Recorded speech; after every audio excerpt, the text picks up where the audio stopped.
चलिए, हमारा last point नशे स्टार्ट करना था हमको, बाकी पूरे हमने देख लिए थे। आप लोग को ध्यान हो तो कल अनुवासन खत्म हुआ था, है ना। तो वमन विरेचन बस्ती स्नेहन श्वेदन सब कंप्लीटेड है, उधर सिद्धि स्थान और कल्प भी कंप्लीट हो रहा है साथ में। तो आपका पंचकर्म ओवरऑल तरीके से खत्म हो रहा है, जिसको मैं समझता हूँ कि आप लोग अच्छे से रिवाइज कर रहे हैं, है ना। तो रिवाइज करना बहुत जरूरी है, कुछ ही समय में आपका टेस्ट हो जाएगा इसका। अभी आपका विमान का टेस्ट होने वाला है, आज या कल में हो जाएगा वो भी।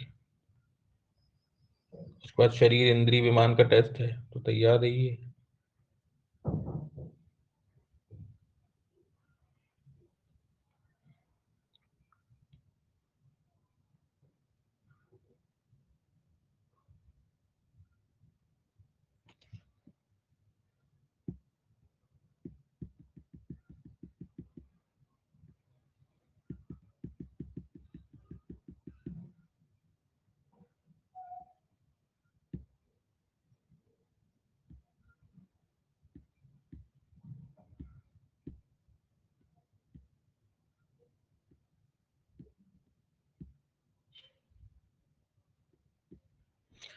ठीक है, नशे स्टार्ट करते हैं।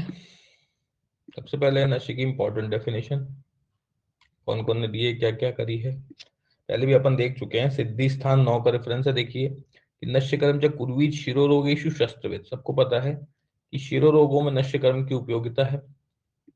द्वारम ही शीर्षो नाशा, वेरी इंपॉर्टेंट, द्वारम ही शीर्षो नाशा तेन तद व्याप्य हंतिमान। और क्यों शिरोरोग में नश्य इंपॉर्टेंट है, क्योंकि सिर का द्वार नासा को बोला गया है। चरक ने ऐसा बोला है कि सिर का द्वार ही नाशा होता है, इसलिए सिर तक कोई भी औषध पहुंचाने का मार्ग भी नासा है, इसलिए नश्य कर्म शिरोरोगेशु में इंपॉर्टेंट है, ऐसा बोलते हैं चरक। वाग्भट का देखिए उसी के नीचे, ऊद जत्रु विकारेशु विशेषान नश्य मिश्यते, इनने भी वही बोला, लेकिन इनने शिरोरोग की जगह ऊद जत्रु को विकारेशु बोला, और नासा ही शीर्षो द्वारम बोला, जबकि चरक ने द्वारम ही शीर्षो नाशा बोला। तो द्वार पहले चरक ने बोला, नासा पहले अष्टांगिका ने बोली।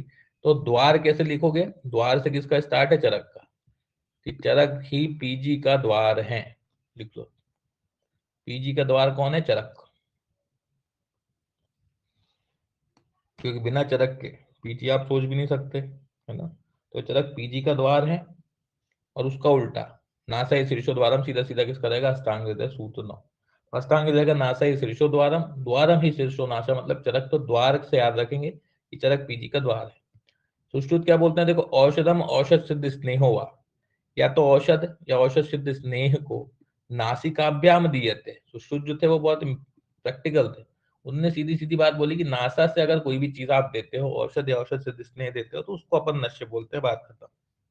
शब्द निष्पत्ति अगर देखें तो अरुणदत्त ने की है, नासायाम भवम नश्यम, है ना, नासा से दिया वाला नश्य कहलाता है, नासा से दिए जाने के कारण से नश्य कहते हैं, ऐसा अरुणदत्त बोलते हैं।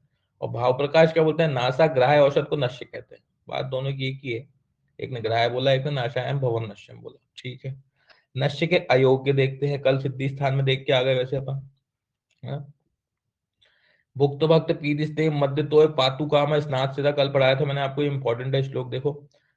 अजीर्ण भुक्त भक्त मतलब खाया पिया हो, पीत स्नेह स्नेह पिया हो, मध्य तोय पातु काम मतलब मध्य तो या कोई चीज पिया हो, या पीने की इच्छा रखता हो, भूखा हो, स्नात सिरा सिर से स्नान किया हो, या स्नान की इच्छा हो, है ना। क्षुत तृष्णा श्रमाद मत मूर्छित शस्त्र दंड हत व्यायाम व्यायाम पान क्लांत नवज्वर शोक अभितप्त विरिक्तानुवासित गर्भिणी नव प्रतिश्यायार्ता, है ना। अन्यतः दुर्दिने चैती। इतने लोग आपको पढ़ के समझ में आ रहे कि अयोग्य है, कोई दिक्कत नहीं है। नव प्रतिष्ठा याद रखना। नशे के योग्य क्या है, तो विशेषस्तु शिरोदंत मन्य स्तंभ गलुग्रह पीना। देखो यहाँ पे ना शंखक है, ना सिराशूल है ना। कोई भी पेनफुल डिसऑर्डर वाला जो अपन ने वमन के योग में पढ़े थे, याद होगा आपको, है ना। वमन के अयोग्य में पढ़े थे अपन ने, तो वो यहाँ पे नहीं है। तो यहाँ पे पूरे गुरु जतुगत आ जाएंगे, शिरोदंत मन्य स्तंभ गलग्रह पीनस गलशुंडिका शुक्र तिमिर। देखो पीनस लिखा है पर 9 प्रतिशय वर्जित है ना। पीनस गलशुंडी का शालूक शुक्र तिमिर, ये वमन के अयोग्य था, इसके योग्य है। वर्म रोग व्यंग उपजीविका अर्धावभेदक ग्रीवा स्कंदाश, नासिका, कर्णक्षी, मूद, कपाल, शिरो, गदार्थी, अपतंत्र, कप्तानक, जितने भी उद्रतुगत रोग है, दंतशूल, हर्ष, चाल, अक्षी, राज्यर्बुद, स्वरभेद, वाग्रह, गदगद, कथनादया, ऊर्जतु, गदाश्चा, जितने भी ऊर्जतु इसके अलावा भी गद है वो सब में नष्ट देते हैं। वातादि विकार परिपक्वाश्च, ठीक है ना, ये नश्य के योग्य व्यक्ति है। पढ़ के समझ में आ रहा, कोई दिक्कत नहीं, सभी ऊर्जतु को रोग दे देंगे। नश्य के भेद सबसे इंपॉर्टेंट है सुश्रुत, चरक बोलते हैं सबसे पहले 5, सुश्रुत के इंपॉर्टेंट है केवल 2, वाग्भट के होते हैं 3, और शारंगधर काश्यप जी ने बताए 2। तो शारंगधर काश्यप सुश्रुत है ना, काशाश, याद है ना अपने को ट्रिक, काशाश चरक का स्थान था ना काशाश विभू को, वैसे इसकी भी ट्रिक है काशाश। काशाश मतलब काश्यप, शारंगधर और सुश्रुत। काशाश के 2 हैं, चरक के 5 हैं, वाग्भट के 3 होते हैं, है ना, संख्या आती है याद रखना। चरक के 5 देखते हैं, सबसे इंपॉर्टेंट है। चरक के पास होते हैं NADDP, लिख लो, साइड में लिख लो या सामने लिख लो, NADDP। NADDP मतलब नश्य, ओ सॉरी, नावन, अवपीड़, धमापन, धूम्र और प्रतिमर्श। NADDP इनकी ट्रिक होती है। अंदर से भी क्वेश्चन आता है, बहुत इंपॉर्टेंट है। नावन देखते हैं, नावन, नावन में तो क्या लिखा है, स्नेह का नावन, स्नेह में ना आता है ना, तो ना में न भी ना है, ऐसा याद रखना। तो औषध सिद्ध स्नेह को, कपास पिच्चू को डुबाकर नाक में बिंदु डालना, बस औषध सिद्ध को स्नेह है। स्नेह मतलब न से ना, न से नावन, न से स्नेह। इसके भेद बड़े इंपॉर्टेंट है, स्नेहन और शोधन, बहुत अच्छे से याद रखिएगा, भेद इसके सबसे इंपॉर्टेंट है, स्नेहन और शोधन। मेरे को एक बात बताइए, कोई भी स्नेह द्रव्य अगर आप बॉडी में देते हैं तो वो 2 ही काम कर सकता है, या तो वो स्नेहन करेगा या शोधन करके बाहर निकालेगा। तेल या स्नेह 2 टाइप के होते हैं, एक तो नॉर्मल होता है जो ग्रहण करता है, एक तीक्ष्ण होता है जो चीजों को निकालता है। तो स्नेहन और शोधन किसके भेद, स्नेह या नावन के, अच्छे से याद रखिए। दूसरा आता है अवपीड़, तो देखो पीड़ा से ही समझ में आ रहा, अवपीड़ मतलब किसी चीज को पीड़ित करना या दबाना, वही लिखा है। औषध के कल्क को, कल्क को अंडरलाइन करना, कपड़े में रखकर उसका रस नाक में टपकाना, है ना, रस नाक में टपकाना मतलब रस निचोड़ देना या पीड़ित करके डाल देना, तो अवपीड़ हो गया। अब पीड़ित करना है मतलब ये स्तंभन और शोधन भेद होंगे, ये बहुत इंपॉर्टेंट है, स्तंभन और शोधन, बहुत अच्छे से समझिएगा, दोनों भेद बड़े इंपॉर्टेंट है, याद भी इजीली हो जाते हैं। देखो शोधन तो दोनों तरफ है, तो शोधन की दिक्कत ही नहीं है, शोधन दोनों साइड है। अब स्नेहन किसका भेद होगा, जिसमें स्नेह यूज होगा, तो स्नेह किसमें यूज होता है, नावन में। और स्तंभन किसका भेद होगा, जिसमें स्वरस यूज होगा। तो अवपीड़, किसी को पीड़ित करके रोकते हैं ना अपन, रुक जाओ, किसी को रोकोगे कैसे, उसको पीड़ित करते हैं, परेशान करते हैं, तो पीड़ित करके किसी को रोक देते हैं अपन। तो अवपीड़ का स्तंभन शोधन, जबकि नावन का स्नेहन शोधन, दोनों भेद याद रखिएगा, इंपॉर्टेंट। तो याद कैसे रहेगा अवपीड़ की जो वो है विधि, कि पीड़ित मतलब करना, किसी चीज को दबाना, तो औषध के कल्प को दबाएंगे तभी तो रस निकलेगा, ऐसा देते हैं। धमापन मतलब क्या होता है, फूक मारना, तो लिखा है 6 अंगुल लंबी नली, पहली चीज तो ये इंपॉर्टेंट है कि नली कितनी लंबी चाहिए, 6 अंगुल लंबी। औषध चूर्ण को भरकर नाक में फूक देना, फूक मारना मतलब पाउडर होता है इसमें। तो देखो चूर्ण से धमापन तद्धि देह स्रोतो विशोधनम, वेरी इंपॉर्टेंट। स्रोतो विशोधन के लिए अगर कोई चीज आपको देना है तो आप ये दो, और उससे भी इंपॉर्टेंट यहाँ चूर्ण यूज होगा। ऑब्वियसली मेरे को एक बात बताओ, किसी चीज को फूक मारना है आपको, तो वो द्रव्य कैसा होना चाहिए, तेल को फूक आप मार नहीं सकते, कल्क को आप फूक मार नहीं सकते, सिर्फ एक पाउडर हो जो सूखा हो उसी को आप फूक मार के एंटर करा सकते हो, इसलिए यहाँ चूर्ण यूज होता है। और अच्छे से समझ लेना कि चूर्ण या जो भी सूखी चीज होती है वही स्रोतस को विशोधन करेगी। स्रोतस के लिए अच्छी चीज या स्रोतो विशोधित कौन सी चीज होगी, ना कल्क हो सकती ना स्नेह हो सकती, क्योंकि दोनों चिपचिपे होते हैं। सिर्फ सूखी और रूक्ष चीज जो होगी वही स्रोतो विशोधन करेगी, इसलिए स्रोतो विशोधन क्या है, चूर्ण। और चूर्ण किसमें यूज होता है, धमापन में। नली की लंबाई कितनी, 6 अंगुल। उसके बाद आता है धूम्र, आप सबको पता है, औषध सिद्ध धूम्र को नाक में खींचा जाता है। 3 टाइप होते हैं इसके, प्रसव, प्रसव मतलब प्रायोगिक स्नेहिक और वैरेचनिक। और 5वां आता है प्रतिमर्श, प्रतिमर्श के नाम में प्रति लिखा है, प्रति मतलब रोज, तो स्नेह में अंगुली डुबोकर स्नेह की बूंद नाक में टपकाना प्रतिमर्श नश्य कहलाता है। स्नेह में उंगली डुबा रहे हैं, यहाँ पे औषधि जिसमें कपास पिच्चू को डुबा के नाक में बिंदु दे देते हैं। नावन और प्रतिमर्श दोनों अलग है ना, कंफ्यूज नहीं होना। केवल नॉर्मली उंगली डुबाओ, जितनी बूंद टपक जाए, उतनी आप दे दो। इसके दो भेद होते हैं, मर्श और प्रतिमर्श दो होते हैं, है ना, इसको आगे देखते हैं, मर्श और प्रतिमर्श। क्रियाशीलता के आधार पे तीन, वेरी इंपॉर्टेंट, क्रियाशीलता के आधार पे कितने भेद किए, तीन। ये किसके आधार पे थे, नावन औपीड़ दमापन, ये उनकी जो कर्म कर रहे थे उसके आधार पे थे। मतलब औपीड़ मतलब कैसे दोगे, तो फूक के दोगे और निचोड़ के दोगे, ऐसा। तो क्रियाशीलता मतलब वो अंदर जाके क्रिया क्या कर रहे हैं, मतलब ग्रहण कर रहे हैं, रेचन कर रहे हैं, शोधन कर रहे हैं, ये होता है क्रियाशीलता। तो क्रियाशीलता के आधार पे तीन है, रेचन, तर्पण और शमन। इसकी सीधी सीधी ट्रिक होती है रेतस, रेतस ट्रिक होती है, लिख लो, नश्य में रेतस। नश्य की ट्रिक क्या है, रेतस। कोई कंफ्यूज करता है बहुत, क्योंकि अंजन भी आता है ऑप्शन में, गंडूश कवल भी आता है, सबके भेद अलग अलग होते हैं। तो नश्य की ट्रिक क्या है, रेतस। नश्य में स है, रेतस में स है। तो रेतस मतलब रेचन, तर्पण और शमन। रेचन, तर्पण, शमन। अब पढ़ के समझ में आ रहा है, रेचन मतलब कफज रोगों में दोगे, क्यों, क्योंकि शोधन कहाँ करना है, शोधन तो वहीं करना है। तर्पण मतलब वातज रोगों में, क्योंकि तर्पण मतलब नरिशमेंट होता है। और शमन देना है वातपैक्तिक रोगों में। तो बाप जो है वो क्या कराता है, शांति कराता है या शमन कराता है लड़ाई झगड़े में। बाप जो है वो शमन कराता है, कोई भी चीज शांत कराने में कौन, बाप शांत कराता है ना। तो शमन वात पित्त, बाकी तर्पण तो वातज में ही दोगे और रेचन कफज में दोगे। ये हो गया आपका रेतस चरक का। वाग्भट ने त्रिविध नश्य माने, और है ना, उन्होंने क्या बोला, विरेचनम ब्रणम च शमनम, वेरी इंपॉर्टेंट। इनने वही बोला, रेचन भी बोला, है ना, और शमन भी बोला। बस तर्पण को नाम चेंज करके ब्रहण कर दिया, इतना याद रखना। तर्पण का नाम चल करके ब्रहण कर दिया। तो ब्रहण मतलब बड़े, तो नए लोग आजकल बहुत बड़े हो रहे हैं, मतलब मोटे फैले फैले कौन रहते हैं, नए लोग। पुराने लोग तो मेंटेन रहते थे, लेकिन बड़े लोग बड़े हो रहे हैं, नए लोग बहुत बड़े से ब्रहण से हो रहे हैं, इसलिए उन्होंने तर्पण की जगह ब्रहण मान ली। बाकी विरेचन और शमन तो है ना। विरेचन नश्य कैसे होगा, विरेचन नश्य किसमें दोगे, सिराशूल, अभिषंद, गल रोग, पीनस और अपशमार। क्यों दोगे, क्योंकि सभी की कंडीशन देखो आप, क्या है, सबकी कंडीशन ये है कि यहाँ पे शोधन करना जरूरी है। सिराशूल, अभिषंद, गल रोग, पीनस, अपशमार, इसमें सब में कफ भरा हुआ है ना। तो इन सब कंडीशन में आपको क्या लगेगा,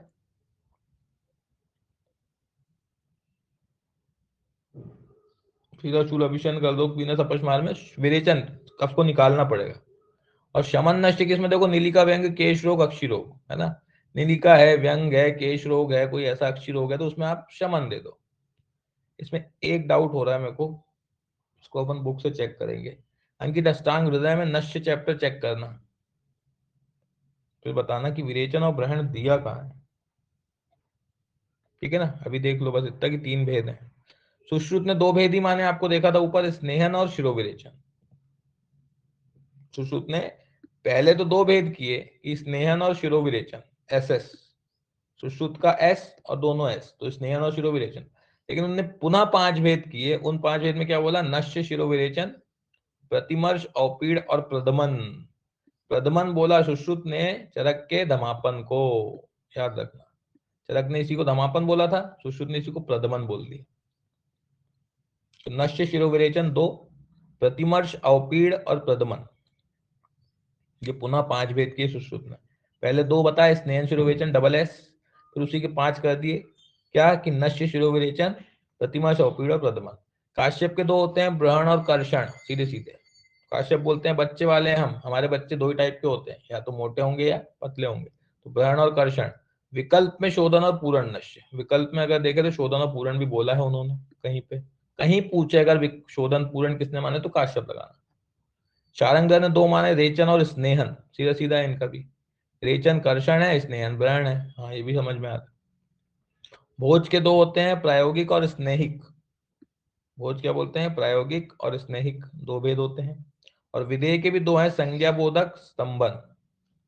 विधेय के क्या है, संज्ञा बोधक, संज्ञा प्रबोधक, मतलब जो संज्ञा को प्रबोध करे, या तीक्ष्ण नश्य होता है ना, जो जो संज्ञा प्रबोध करते हैं, कोई तीक्ष्ण चीज दे दी, मिर्ची डाल दी, या बहुत कटु द्रव्यों का तेल डाल दिया जिससे कोई की बेहोशी खोलना है अपने को। तो संज्ञा प्रबोधक एक और स्तंभन दो, ये बहुत इंपॉर्टेंट रेफरेंस है विधेय का, याद रखना कि संज्ञा प्रबोधक और स्तंभक नश्य के दो भेद किसने माने? तो विदेह ने माने, पूछ सकता है। बाकी सबके तो ठीक ही ठीक है, कॉमन से है, इसके जरा अलग है, संज्ञा प्रबोधक और स्तंभन, है ना, तो ये पूछ सकता है। नश्य का परिमाण बहुत इंपॉर्टेंट है। प्रतिमर्श नश्य की मात्रा सबको मालूम है, रोज डालेंगे 2 बूंद डाल सकते हो आप, प्रतिमर्श 2। उसके बाद देखते हैं अवपीड़, मर्श, नावन और धूमनेत्र, ये सब आपको पता है, बस एक बार टेबल अच्छे से याद रखना। अवपीड़ नश्य की मात्रा देखें तो चालू कहां से हुई? 8 से, तो 8 6 4, 8 और 6 और 4 अवपीड़, ठीक। मर्श नश्य कहां चालू हुआ? 10 से, तो 10 8 और 6, बस इतनी चीज याद रखना रहता है, यही भूलता है आदमी और कुछ नहीं भूलता। स्टार्टिंग कहां से हो रही है? तो सीधे सीधे आज से ही याद रखना, अवपीड़ अ से, अवपीड़ अ से 8, 8 से स्टार्ट होता है अवपीड़, तो अवपीड़ 8 से स्टार्ट हुआ तो 8 6 4 हो जाएगा, तो मर्श अपने आप किससे चालू हो जाएगा? 10, तो 10 8 6, ये अपने को याद रहता है कि एक 8 8 6 4 है और एक 10 6 10 8 6 है, कौन सा क्या है ये समझ में नहीं आता, तो अपन ने उसके लिए क्या याद किया? अवपीड़ अ से 8, 8 6 4 और मर्श 10 8 6। नावन नश्य में देखे तो दो भेद होते थे स्नेहन के, या तो स्नेहन करेगा या शोधन करेगा। तो स्नेहन की देखो तृतीय द्वितीय प्रथम मात्रा और शोधन की उत्तम मध्यम हर्ष मात्रा, तो शोधन नावन नश्य की मात्रा तो वही है, 8 बिंदु 6 बिंदु और 4 बिंदु, किसके जैसी? पूरी पूरी अवपीड़ के जैसी, ठीक है ना। कैसे याद रखेंगे अपन? याद सीधे सीधे ऐसा रखना है कि किसी का पीड़न करके उसका शोधन किया जाता है। भाई किसी चीज का शोधन करना है तो अपन उसको पीड़ित करके पूरा उसका रस निकाल लेते हैं, तो शोधन हो जाता है। तो पीड़ित का शोधन, ऐसा याद रखो, क्या ट्रिक बनी अपनी? पीड़ित का शोधन मतलब अवपीड़ और शोधन नश्य, शोधन नावन नश्य दोनों की मात्रा 8 6 4 8 6 4 है। एक ये क्लियर हो गया। अब स्नेहन नश्य जो है वो तो स्नेहन अच्छी चीज है ना, नरिश करेगी, ज्यादा देना है इसलिए ज्यादा हो गई, ये देखो कितनी हो गई? 64 हो गई, इधर 32 हो गई और इधर सीधे 8 हो गई, मतलब 4 4 गुना हो रहा है ना, सीधे 4 गुना, 8 32 64। और ये याद रखना कि शुक्ति और पाणी शुक्ति किसको बोला है, क्वेश्चन यहां से बना है। द्वितीय मात्रा जो 32 बिंदु होती है उसको बोलते हैं शुक्ति, और तृतीय जो 64 बिंदु होता है उसको बोलते हैं पाणी शुक्ति, बहुत इंपॉर्टेंट। तो पहले कुछ नहीं था, फिर एक शुक्ति आया और फिर पाणी शुक्ति आया, ऐसा याद रखना, नीचे से ऊपर चलते जाना। 8 32 64, बस ये स्नेहन नश्य की याद रखना, उसको मैंने याद करा दिया कि स्नेहन ही ऐसी चीज है जो आदमी को ज्यादा चाहिए, क्योंकि वो अच्छी चीज है, नरिश करेगी, इसलिए वो ज्यादा क्वांटिटी में लेता है आदमी। ज्यादा क्वांटिटी मतलब 8 32 64 किसकी हुई? स्नेहन नावन नश्य की। और बीच वाले पहले शुक्ति आएगा फिर पानी शुक्ति आएगा, नीचे कुछ नहीं है ना, नीचे से याद करना 8 32 64 से 8 को कुछ नहीं मिलता, फिर 32 में शुक्ति आया और ऊपर उसके पानी शुक्ति आया, ठीक। धूमनेत्र के प्रमाण आपको याद है, प्रसव 36 32 24, है ना, 32 24 सबके एक जैसे हैं, 36 में चेंजेस है ना, तो 36 32 24 किसका है? चरक का। नश्य का काल देखते हैं तो प्रावृत शरद वसंत, कल ही पढ़ के आए अपन, पीवीएस लिख लो फिर से, पीवीएस ऋतुएं जो होती हैं वो नश्य कर्म करती हैं। नश्य के लिए आयु, हाँ ये इंपॉर्टेंट है, 7 से कम और 80 के बाद नश्य नहीं देना चाहिए, ऐसा बोलते हैं वाग्भट जी। तो 7 से 80 वहीं पे स्टार लगा लो, 7 से 80 को नश्य अपने को देना है। दोष के अनुसार नश्य काल देखते हैं तो कफज रोग में प्रातः देना है, मध्याह्न में पित्तज रोग में, सायं रात्रि वातज रोगों में वाग्भट बोले। तो जिस काल में जिस दोष का प्रकोप, उस काल में उस दोष के लिए नश्य दे दो। प्रातः कफ, मध्याह्न पित्त, सायं रात्रि वात, वाग्भट ने बोला। नश्य देने का काल देखते हैं तो स्वस्थ वृत्ते तु पूर्वायने शरत काल वसंतयो, शरद काल वसंतयो, शीते मध्य दिने ग्रीष्म सायं वर्षासु सात पे। कल अपने को याद होगा, आपको एक टेबल पढ़ा था अपन, ये वाला, चरक ने ग्रीष्म में पूर्वाहन बोला, शीत में मध्याह्न बोला और वर्षा में 2 दिन छोड़कर बोला। वाग्भट ने स्वस्थ अवस्था शरद और वसंत में पूर्वाहन बोल दिया, बस यही चेंज था। स्वस्थ अवस्था वहां पे कुछ चेंज है, मेरे ख्याल से वहां अपन ने ग्रीष्म में पढ़ा था, वो चेंज कर लेना। वाग्भट ने स्वस्थ अवस्था शरद ऋतु और वसंत ऋतु, क्योंकि शरद वसंत जो है वो साधारण ऋतु है, नशे वाली ऋतु है, तो उनमें नॉर्मल टाइम पे 2 बोले। तो नॉर्मल टाइम क्या होता है? पूर्वाहन, जब कफ का काल होगा तब।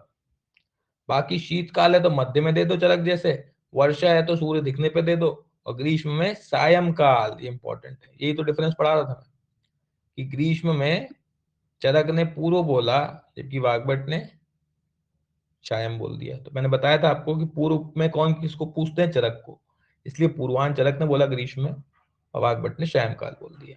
बाकी चरक ने स्वस्थ अवस्था और वसंत शरद के लिए कुछ बताया ही नहीं, तो वाग्भट ने क्या बता दिया, वहां पूर्वान बता दिया। भाई स्वस्थ अवस्था है या शरद है या वसंत है तो ये नॉर्मल काल है ना नश्य का, कोई दिक्कत वाली बात नहीं, ना ठंड है ना गर्मी है, इसलिए आप उसको पूर्वान दे दो, कफ के काल में दे दो। नश्य की काल मर्यादा देखे तो सुश्रुत क्या बोलते हैं, देखो 1 दिन 2 दिन के अंतर से 7 दिन या 21 दिन तक चिकित्सक जब तक उचित समझे तब तक, मतलब कोई दिक्कत नहीं है, अंततः 21 दिन तक बोला है, बस ये देख लेना, बाकी आप दे सकते हो 1 या 2 दिन के अंतर पे, चिकित्सक जब तक उचित समझे। वायु से अतिरिक्त पीड़ित पुरुष के लिए दोनों समय नशे का प्रयोग करना चाहिए, अगर बहुत ज्यादा ही वात प्रकोप है तो दोनों टाइम भी कर सकते हो आप, सुबह शाम। वाग्भट क्या बोलते हैं, वात से आक्रांत शिरोरोगों में हिक्का अपतानक मन्यस्तम स्वरभ्रंश में प्रतिदिन सायं सायं प्रातः दोनों टाइम नशे लेना चाहिए। उन्हें कोड भी किए कि देखो अगर बहुत ज्यादा वातज शिरोरोग है, हिक्का है, अपतानक है, तो सुबह शाम नशे भी दे सकते हैं। अन्य अवस्थाओं में 1 दिन छोड़कर नशे को 7 दिन तक देना है। वाग्भट ने 7 दिन में बोल के कंटिन्यू करा दिया। आजकल अपन नशे कितना देते हैं, ज्यादा से ज्यादा 7 दिन, तो नए लोग ही तो हैं ये, है ना। नशे के उपरांत क्या करोगे, नशे लेने के उपरांत उत्तान स्थिति में 100 गिनने तक लेटे रहना चाहिए। उत्तान स्थिति, है ना, उत्तान स्थिति में नॉर्मल सुपाइन में 100 गिनती तक चुपचाप लेटर रहने दो पेशेंट को, वाग्भट बोलते हैं। प्रतिमर्श नशे के काल, हाँ ये इंपॉर्टेंट है, 14 होते हैं सुश्रुत के, वाग्भट ने एक एक्स्ट्रा मान लिया 15, है ना। तो 14 काल सुश्रुत ने बताया, संख्या याद रखना, प्रतिमर्श के वाग्भट ने एक एक्स्ट्रा ऐड किया।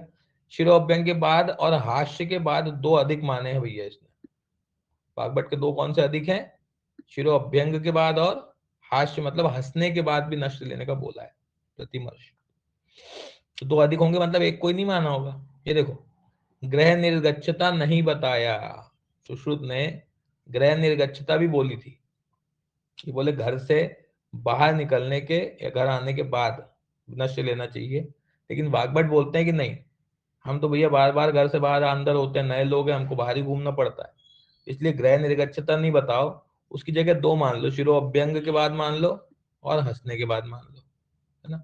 हास्य, सब हंसते कौन है ज्यादा, नए लोग, तो शिरो अभ्यंग के बाद हास्य के बाद 2 वाग्भट ने एक्स्ट्रा माने, और ग्रह निर्गच्छता को हटा दिया क्योंकि घर से वो बार बार बाहर निकलना पड़ता है उनको ऑफिस वगैरह के काम के लिए, नए लोग हैं क्योंकि। उसके बाद देखो आजन मरणम शरता प्रतिमर्शस्तु बस्तीवत, ये बहुत इंपॉर्टेंट लाइन है कि जन्म से लेके मरण तक बस्ती के समान प्रतिमर्श नश्य आप पेशेंट को हमेशा दे सकते हो। प्रतिमर्श नश्य बस्ती की भांति जन्म से लेकर मृत्यु पर्यंत देना है, अष्टांग हृदय की लाइन है, रेफरेंस पूछ सकता है कि आजन मरणम शस्त्र प्रतिमर्शस्तु बस्तीवत किसने कहा और ये किसके लिए कहा, तो प्रतिमर्श के लिए तो कहा ही कहा, और अष्टांग हृदय की लाइन। नश्य की कारमुक्ता देखें चरक के अकॉर्डिंग, तो तद्युत्तमांग प्रनुपश्य मुंजाद दीश कामी सक्ताम केवलम विकार करम दोषम अपकर्षति, शिरोवेचन औषध उत्तमांग में पहुंचकर, कहां पहुंचेगी, उत्तमांग मतलब वही मूर्धा में पहुंचकर संपूर्ण विकृत दोष को वहां चिपकने नहीं देती और उसे बाहर निकाल देती है, जैसे मुंजादी में रहे हुए सरकंडे को।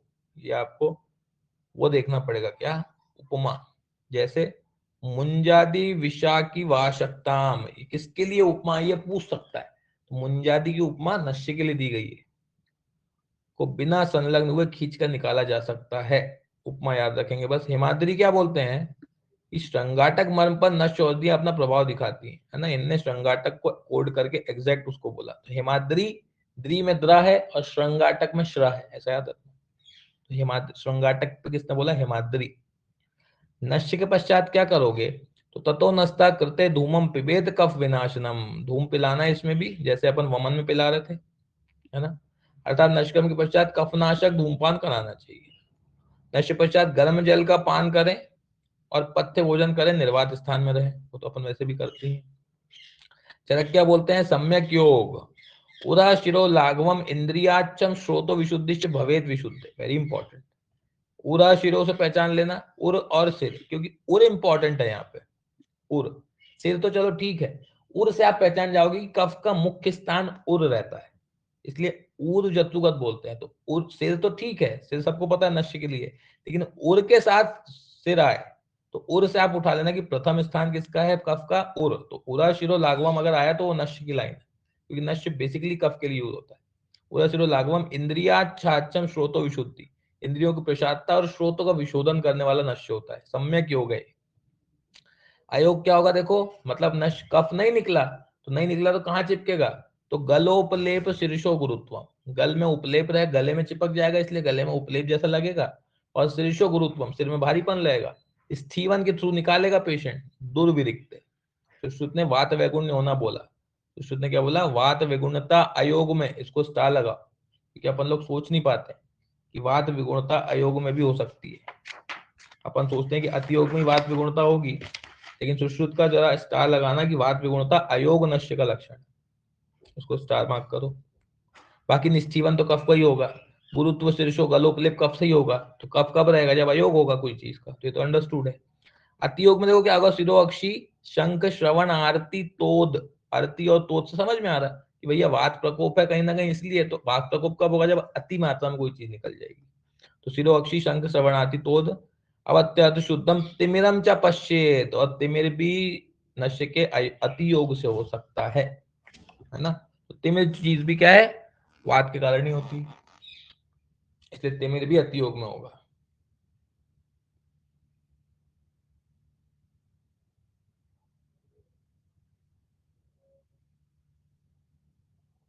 नश्य व्यापक दो ही होते हैं केवल, याद रखना, संख्या भी और इजी भी है। या तो आपने बहुत ज्यादा स्नेहिक नश्य दे दिया तो दोष का उत्क्लेश हो गया, या आपने बहुत ज्यादा विरेचन नश्य दे दिया तो दोष का क्षय हो गया। बस दो ही व्यापक हो सकते हैं, या तो आप दोष का उत्क्लेश कर दो या दोष का क्षय कर दो।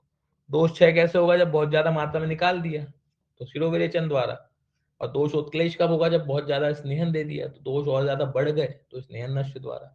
चिकित्सा क्या करोगे, दोष उत्क्लेश है तो उसको शोधन और शमन करो, और यहाँ दोष क्षीण है तो उसको ग्रहण करो, बस बात खत्म। इसी के बाद पंचकर्म वाले जो द्रव्य हैं, उनका एक मैं आपको ऑडियो शेयर कर रहा हूँ, अभी करके खत्म करिएगा उसको,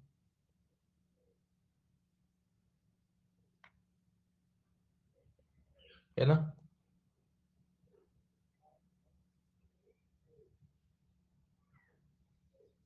तो आपका नश्य खत्म हो जाएगा। ये देखो 26वां यहाँ पे खत्म हो जाएगा नश्य, है ना। तो इसको अभी के अभी निपटाना है, ठीक है। पंचकर्म आपका खत्म।